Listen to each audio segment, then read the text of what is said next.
Hello friends, आज हम पढ़ेंगे डेंटिस्ट्री में इस्तेमाल होने वाले इम्प्रेशंस, उनकी टेक्निक्स और इम्प्रेशन मटेरियल्स। इम्प्रेशन होता क्या है? इम्प्रेशन एक एडेंचुलस माउथ में डेंचर बेयरिंग, स्टेबलाइजिंग और बॉर्डर सील एरिया का नेगेटिव रजिस्ट्रेशन या रेप्लिका होता है। इम्प्रेशन को कई प्रकार से क्लासिफाई किया जा सकता है। सबसे पहले हम पढ़ेंगे depending on theories of impression making. Impression making की थ्योरीज के अकॉर्डिंग ये 3 तरीके का होता है। पहला म्यूकोस्टैटिक और उसे पैसिव इम्प्रेशन भी कहते हैं, म्यूको कंप्रेसिव और फंक्शनल इम्प्रेशन, और तीसरा सेलेक्टिव प्रेशर इम्प्रेशन। सबसे पहले म्यूकोस्टैटिक के बारे में पढ़ते हैं। इसे हम पैसिव इम्प्रेशन भी कहते हैं। ये इम्प्रेशन टेक्निक सबसे पहले रिचर्डसन ने प्रपोज की थी, पर इसे बाद में पॉपुलराइज किया था हेनरी पेज ने। इस टेक्निक में जब इम्प्रेशन लिया जाता है तो हमारी जो म्यूकस मेम्ब्रेन है और जॉ है वो नॉर्मल रिलैक्स कंडीशन में होती है। इस टेक्निक में बॉर्डर मोल्डिंग की ज़रूरत नहीं होती है। इम्प्रेशन ट्रे फिट होने की ज़रूरत नहीं है। इम्प्रेशन ट्रे एक ओवरसाइज ट्रे भी इस्तेमाल करी जा सकती है। इम्प्रेशन लेने के लिए जो मटेरियल इस्तेमाल किया जाता है वो है प्लास्टर। इस टेक्निक में रिटेंशन सरफेस टेंशन की वजह से आता है। इस टेक्निक से जो डेंचर बनता है वो क्लोजली अडेप्ट हो जाता है म्यूकोजा से, जो कि डेंचर बेयरिंग एरिया में होती है, पर ये पेरिफेरल सील बहुत ही पुअर प्रोवाइड करता है। इसीलिए हम ऐसा कह सकते हैं कि ये स्टेबिलिटी तो अच्छी प्रोवाइड करता है, पर जो रिटेंशन है वो पुअर होता है। म्यूको कंप्रेसिव इम्प्रेशन, हमने जैसा कि म्यूकोस्टैटिक इम्प्रेशन में देखा था, वहाँ पर हमारे जो टिश्यूज़ है और जो जॉ था वो रिलैक्स पोजीशन में, नॉर्मल पोजीशन में था, पर उसके उल्टा म्यूको कंप्रेसिव में इस टेक्निक में जब हम इम्प्रेशन लेते हैं तो हमारे जो टिश्यू होते हैं वो फंक्शनल और डिस्प्लेस फॉर्म में होने चाहिए। इस टेक्निक में जो मटेरियल्स इस्तेमाल होते हैं वो है इम्प्रेशन कंपाउंड, वैक्सेस और सॉफ्ट लाइनर्स।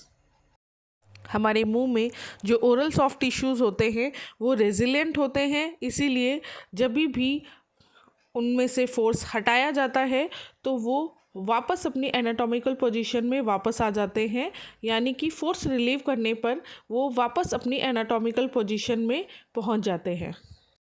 इसीलिए इस टेक्निक से बनाए गए डेंचर डिस्प्लेस हो जाते हैं आसानी से, क्योंकि टिश्यूज़ का रिबाउंड हो जाता है रेस्ट पोजीशन पे। इस तकनीक का एक और दुष्परिणाम यह है कि कांस्टेंट प्रेशर पड़ने की वजह से सॉफ्ट टिश्यू के ऊपर ये लिमिट कर देता है ब्लड सर्कुलेशन को, जिसकी वजह से हमारी जो रेसिडुअल रिज है उसका भी रिजॉर्प्शन स्टार्ट हो जाता है। सेलेक्टिव प्रेशर इम्प्रेशन, ये बाउचर द्वारा दिया गया था। इस टेक्निक में जैसे कि नाम से ही पता चल रहा है, सेलेक्टिव प्रेशर लगाया जाता है। इस टेक्निक में जो इम्प्रेशन है वो एक्सटेंड किया जाता है as much as denture bearing area को कवर करने के लिए। जितना पॉसिबल हो सकता है उतना डेंचर बेयरिंग एरिया को इसमें कवर करने की कोशिश की जाती है, with the limiting structures at function and rest. इस टेक्निक में सेलेक्टिव प्रेशर लगा सकते हैं सेलेक्टिव जगहों पे, जिसकी वजह से हम प्रेशर को कन्फाइन कर सकते हैं स्ट्रेस बेयरिंग एरियाज़ में। और इसे अचीव करने के लिए जो स्पेशल ट्रे बनाई जाती है उसमें नॉन स्ट्रेस बेयरिंग एरिया को रिलीव कर दिया जाता है और जो स्ट्रेस बेयरिंग एरियाज़ होते हैं वहीं पर अलाउ किया जाता है ताकि वो कांटेक्ट करे ट्रे से। रिलीव प्रोवाइड करने के लिए हम वैक्स का इस्तेमाल करते हैं स्पेशल ट्रे में, और जब इम्प्रेशन लेना होता है उससे पहले हम उसे रिमूव कर देते हैं। अब बात करते हैं टेक्निक के ऊपर डिपेंड करने वाले इम्प्रेशंस, जैसे कि ये 2 तरीके के होते हैं, ओपन माउथ टेक्निक या फिर close mouth technique. Open mouth impression, open mouth technique में जो इम्प्रेशंस होते हैं वो हम टिश्यू को अनडिस्प्लेस पोजीशन में रिकॉर्ड करते हैं। इस टेक्निक से हम प्रेशर या फिर प्रेशरलेस इम्प्रेशंस बनाते हैं। वहीं क्लोज माउथ टेक्निक में हम टिश्यूज़ को रिकॉर्ड करते हैं फंक्शनल पोजीशन में। इस टेक्निक में इम्प्रेशन ट्रे की जगह रिकॉर्ड ब्लॉक्स या फिर ट्रे ऑक्लूजन रिम के साथ इस्तेमाल की जाती है। इस टेक्निक में दोनों ऊपर वाला और नीचे वाला रिकॉर्ड ब्लॉक्स इम्प्रेशन मटेरियल से लाइन किया जाता है और पेशेंट के माउथ में रखा जाता है एक ही साथ, और फिर पेशेंट से कहा जाता है कि वो अपना मुंह बंद करे और ऑक्लूजल रिम्स पर प्रेशर लगाते हुए अपना नॉर्मल फंक्शनल मूवमेंट्स को परफॉर्म करें, जैसे कि स्वेलोइंग, ग्रिनिंग या फिर पर्सिंग ऑफ लिप्स। इस टेक्निक में जो इम्प्रेशन मटेरियल यूज़ होता है वो है इम्प्रेशन कंपाउंड, वैक्सेस और सॉफ्ट लाइनर्स।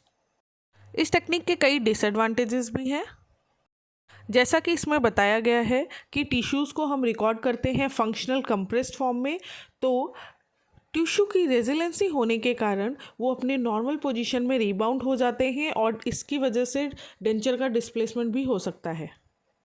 इसका एक और दूसरा डिसएडवांटेज ये है कि कांस्टेंट प्रेशर जो डेंचर बेस लगाता रहता है, इसकी वजह से जो ब्लड सप्लाई है वो टिश्यूज़ की कम हो जाती है और जिसकी वजह से रिज रिजॉर्प्शन स्टार्ट हो जाता है। इम्प्रेशन को किस चीज़ के लिए इस्तेमाल किया जाएगा उसके ऊपर भी इसका क्लासिफिकेशन डिपेंड करता है। ये 3 तरीके से क्लासिफाई हो सकता है। पहला डायग्नोस्टिक इम्प्रेशन, दूसरा प्राइमरी इम्प्रेशन और तीसरा secondary impression. Diagnostic impression diagnostic cast बनाने के लिए लिया जाता है। डायग्नोस्टिक कास्ट का इस्तेमाल कई चीज़ों के लिए किया जा सकता है, जैसे कि अंडरकट्स को सर्वे करने के लिए, प्री प्रोस्थेटिक सर्जरी की कितनी रिक्वायरमेंट है वो जानने के लिए, मॉक सर्जरीज परफॉर्म करने के लिए, जॉज को टेंटेटिव जॉ रिलेशन में आर्टिकुलेट करके जो इंटर आर्च स्पेस है उसे इवैल्यूएट करने के लिए, ऑक्लूजल बैलेंस को अप्लाई कर सकते हैं या नहीं, इस्टेब्लिश कर सकते हैं या नहीं, ये चीज़ डिटरमाइन करने के लिए। प्राइमरी इम्प्रेशंस को डायग्नोसिस के लिए या फिर ट्रे बनाने के लिए इस्तेमाल किया जाता है। प्राइमरी इम्प्रेशन किसी भी कंप्लीट डेंचर को फैब्रिकेट करने का सबसे पहला स्टेप है। प्राइमरी इम्प्रेशन स्टॉक ट्रे का इस्तेमाल करके बनाया जाता है। जब भी हम प्राइमरी इम्प्रेशन बनाते हैं तो हमें कुछ पॉइंट्स को ध्यान में रखना चाहिए, जैसे कि स्टॉक ट्रे और रिज के बीच में एटलीस्ट 5 mm का क्लियरेंस होना ज़रूरी है। स्टॉक ट्रे को पोजीशन में रख के उसके हैंडल को डाउनवर्ड टिल्ट करके पीछे वाले बॉर्डर को ऑब्जर्व करें। जो ट्रे है वो ट्यूब्रोसिटी और हैमुलर नॉच तक एक्सटेंड होनी चाहिए, और इसी तरह मैंडिबुलर ट्रे को आगे से जब रेज करेंगे तो पोस्टीरियरली हमें एब्जॉर्व करना है कि जो एक्सटेंशन है उस ट्रे का वो रेट्रोमोलर पैड तक है या नहीं। ऑब्जर्व करने पर अगर हमें लगता है कि हमारी ट्रे डेफिशिएंट है तो हम यूटिलिटी वैक्स को उसमें पीछे बॉर्डर्स पे अटैच करके ऐड करके हम ट्रे को एक्सटेंड कर सकते हैं। प्राइमरी इम्प्रेशन बनाने के लिए हमें जो इम्प्रेशन मटेरियल यूज़ कर सकते हैं वो है इम्प्रेशन कंपाउंड, एल्जिनेट और इम्प्रेशन प्लास्टर। सेकेंडरी इम्प्रेशंस, इसे वॉश इम्प्रेशन भी कहते हैं। ये कंप्लीट डेंचर बनाने के प्रोसीजर में एक क्लिनिकल प्रोसीजर होता है और इसका इस्तेमाल मास्टर कास्ट बनाने के लिए किया जाता है। सेकेंडरी इम्प्रेशन हमेशा माउथ प्रिपरेशन कंप्लीट होने के बाद लिया जाता है। ये बहुत ही इम्पॉर्टेंट स्टेप होता है क्योंकि इसमें जो डेंचर बेयरिंग एरिया होती है उसको काफ़ी डिटेल में रिकॉर्ड किया जाता है और जो मस्कुलर पेरिफेरल टिश्यू होते हैं उन्हें फंक्शन में रिकॉर्ड किया जाता है। इस टेक्निक में हम कस्टम ट्रे का इस्तेमाल करते हैं या फिर प्राइमरी कास्ट से बनाई हुई स्पेशल ट्रे का इस्तेमाल करते हैं। हमें हमेशा ये ध्यान रखना है जो बॉर्डर है ट्रे का वो हमेशा 2 mm शॉर्ट होना चाहिए पेरिफेरल स्ट्रक्चर से। ट्रे बनाने के लिए ऑटो पॉलीमराइजिंग रेजिन का इस्तेमाल कर सकते हैं या फिर रेनफोर्स शेलैक बेस का भी इस्तेमाल कर सकते हैं। एक बार जब स्पेशल ट्रे बन जाती है तो हम इसका इस्तेमाल पेरिफेरल स्ट्रक्चर को रिकॉर्ड करने के लिए करते हैं और इस टेक्निक को हम बॉर्डर मोल्डिंग कहते हैं या फिर पेरिफेरल ट्रेसिंग। ट्रेसिंग के लिए हम इलास्टोमर्स का इस्तेमाल कर सकते हैं, यानी कि बॉर्डर मोल्डिंग में हम इलास्टोमर का इस्तेमाल कर सकते हैं। और जब हम इसको रिकॉर्ड करते हैं जो पेरिफेरल टिश्यूज़ हैं, उसके लिए हमें लिप्स, चीक्स और जो मसल्स है हमारी, उनका जो मूवमेंट है उसे सिमुलेट करना पड़ता है बाय डेंटिस्ट, ताकि हम इसकी लेंथ और विड्थ ऑफ वेस्टिब्यूल को अच्छे से रिकॉर्ड कर सकें। और जो इम्प्रेशन मटेरियल हम इस्तेमाल करेंगे, लोड करेंगे ट्रे पे, वो इतना होना चाहिए ताकि हम एक यूनिफॉर्म लेयर बना सके, यूनिफॉर्म पतली सी लेयर बना सके इम्प्रेशन की। अगर हम बहुत कम मटेरियल लगाएंगे तो हमारा इम्प्रेशन सही नहीं आएगा, और अगर हमने बहुत ज़्यादा एक्सेस में डाल दिया इम्प्रेशन मटेरियल तो हमारा जो इम्प्रेशन है वो ओवर एक्सटेंडेड बनेगा। जो मटेरियल हम यूज़ करते हैं इम्प्रेशन मटेरियल सेकेंडरी इम्प्रेशन लेने के लिए, उसकी विस्कोसिटी लो होनी चाहिए ताकि हम जो स्ट्रक्चर्स हैं उनको एक्यूरेटली रिकॉर्ड कर सकें। सेकेंडरी इम्प्रेशन के लिए जो मटेरियल इस्तेमाल होता है वो है zinc oxide eugenol impression paste and medium bodied elastomeric impression materials. Impressions को हम इम्प्रेशन मटेरियल जो यूज़ किए जाते हैं उनके बेसिस पे भी हम डिवाइड कर सकते हैं, क्लासिफाई कर सकते हैं, जैसे कि ये reversible hydrocolloid impression, irreversible hydrocolloid impression, modelling plastic impression, plaster impression, silicon impression. Reversible hydrocolloid impression, जैसा कि आप नाम देख रहे हैं, ये रिवर्सिबल हाइड्रोकोलॉइड इम्प्रेशन है। मतलब इसमें एक ऐसा मटेरियल इस्तेमाल होता है जो कि रिवर्सिबल हाइड्रोकोलॉइड है, जो कि है अगार।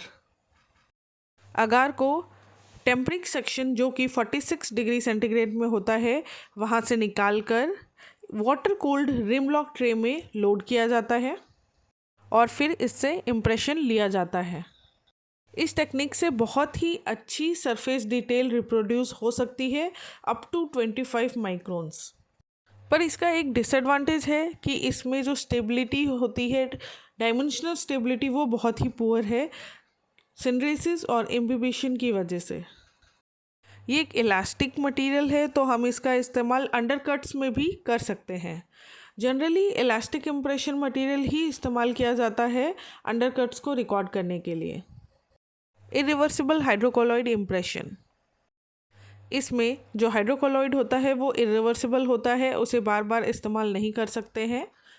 हम एल्जिनेट का इस्तेमाल करते हैं इस टेक्निक में। एल्जिनेट पाउडर फॉर्म में अवेलेबल होता है, जिसे हम पानी से मिलाते हैं एक रबर बोल में और फिर स्पैचुला के हेल्प से उसे अच्छे से मिक्स करते हैं एक होमोजीनियस मिक्सचर में, और इस मिक्स को हम ट्रे में लोड करके इम्प्रेशन बनाते हैं।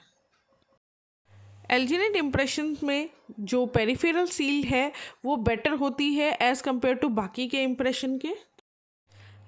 ये इम्प्रेशन काफ़ी इकोनॉमिकल होते हैं, सस्ते होते हैं और किसी भी प्रकार का क्रॉस इन्फेक्शन नहीं कॉज करते, क्योंकि ये सिर्फ एक बार ही यूज़ होता है मटेरियल और उसे यूज़ करने के बाद फेंक दिया जाता है। इसका डिसएडवांटेज भी है कि इसमें पुअर डायमेंशनल स्टेबिलिटी मिलती है सिंड्रेसिस और इम्बिबिशन की वजह से। इसीलिए हाइड्रोकोलॉइड इम्प्रेशंस जब भी बनाए जाते हैं तो उसका जो कास्ट है उसे जल्दी से हमें पोर कर लेना चाहिए। Modelling plastic impression, impression compound एक रिवर्सिबल थर्मोप्लास्टिक मटेरियल होता है जिसे हम प्राइमरी इम्प्रेशन बनाने के लिए इस्तेमाल करते हैं। इसे वाटर बाथ में 64 डिग्री सेंटीग्रेड पे सॉफन किया जाता है, उसके बाद नीड किया जाता है और एक यूनिफॉर्म मास बनने के बाद इसे ट्रे में, स्टॉक ट्रे में लोड करके इम्प्रेशन बनाया जाता है। इस टेक्निक का मेन एडवांटेज ये है कि ये लो कॉस्ट की है और बहुत ही आसानी से बनाई जा सकती है। इसमें डायमेंशनल स्टेबिलिटी भी अच्छी होती है, पर एक्सेसिव वाटर इनकॉर्पोरेशन हो जाता है ड्यूरिंग वेट नीडिंग। जब हम उसे नीड करते हैं उस समय पानी बहुत ज़्यादा इसके अंदर एब्जॉर्ब हो जाता है, जिसकी वजह से डायमेंशनल चेंज होने के चांसेस होते हैं। इसका सबसे बड़ा डिसएडवांटेज है इसकी विस्कोसिटी। ये मटेरियल बहुत ही विस्कस होता है, जिसकी वजह से ये टिश्यू सरफेस को भी डिस्प्लेस कर सकता है और ये टिश्यू सरफेस को एक्यूरेटली रिकॉर्ड भी नहीं कर पाता है। Plaster impression. Type 1 dental plaster जो कि सॉल्युबल प्लास्टर होता है, उसका इस्तेमाल किया जाता है इस टेक्निक में। एक प्रिस्क्राइब्ड रेशियो में इम्प्रेशन प्लास्टर को पानी से मिलाया जाता है और फिर ट्रे में लोड करके इम्प्रेशन लिया जाता है। इस मटेरियल में पोटैटो का स्टार्च होता है जो कि हेल्प करता है इसको कास्ट से आराम से निकालने में। इम्प्रेशन को कास्ट से सेपरेट करने के लिए इम्प्रेशन को कास्ट के साथ ही गर्म पानी में डुबाया जाता है, जिसकी वजह से जो स्टार्च होता है वो स्वेलअप हो जाता है और वो इम्प्रेशन को उसकी सरफेस से रिमूव करने में हेल्प करता है। इम्प्रेशन प्लास्टर को हम जनरली अवॉइड करते हैं क्योंकि इसमें पेशेंट डिस्कम्फर्ट बहुत ज़्यादा होता है। इसको इस्तेमाल करना इतना आसान नहीं होता, पेशेंट को भी अनईज़ी लगता है और इसको हैंडल करना मुश्किल होता है। Silicon impression. सिलिकॉन इम्प्रेशन दो तरीके के मटेरियल से बनता है, एक कंडेंसेशन पॉलीमराइजिंग सिलिकॉन और दूसरा है addition polymerising silicone. Condensation polymerising silicone reactor paste और एक्टिवेटर पेस्ट की तरह अवेलेबल होता है और दोनों पेस्ट को मिक्स करके एक रिकमेंडेड रेशियो में एक यूनिफॉर्म मिक्स बनाया जाता है जिसे ट्रे पर लोड करके इम्प्रेशन बनाया जाता है। इस टेक्निक का सबसे बड़ा डिसएडवांटेज है डायमेंशनल इंस्टेबिलिटी, क्योंकि इस टेक्निक में इथाइल अल्कोहल का फॉर्मेशन होता है जो कि वेपोरेट हो जाती है इम्प्रेशन से। एडिशन पॉलीमराइजिंग सिलिकॉन ये दो तरीके से अवेलेबल होती है, या तो ट्यूब्स के फॉर्म में या फिर कार्ट्रिज के फॉर्म में। ट्यूब के फॉर्म में हम इसका इस्तेमाल बिल्कुल वैसे ही करते हैं जैसे हम कंडेंसेशन सिलिकॉन का कर रहे थे, और कार्ट्रिज के फॉर्म में हम डिस्पेंसर गन्स का इस्तेमाल करते हैं इसे यूज़ करने के लिए। इस टाइप के सिलिकॉन में किसी भी प्रकार का डायमेंशनल चेंज नहीं होता है, इसीलिए इससे जो इम्प्रेशन आता है वो बहुत ही अच्छा आता है। और इस टेक्निक का ये एडवांटेज भी है कि इसमें डायमेंशनल चेंज नहीं होता, जिसकी वजह से हम कास्ट को कभी भी पोर कर सकते हैं। हमें इमिडिएटली कास्ट पोर करने की ज़रूरत नहीं है, हम एक हफ्ते के बाद भी कास्ट को पोर कर सकते हैं क्योंकि इसमें किसी भी प्रकार का डायमेंशनल चेंज नहीं आता है।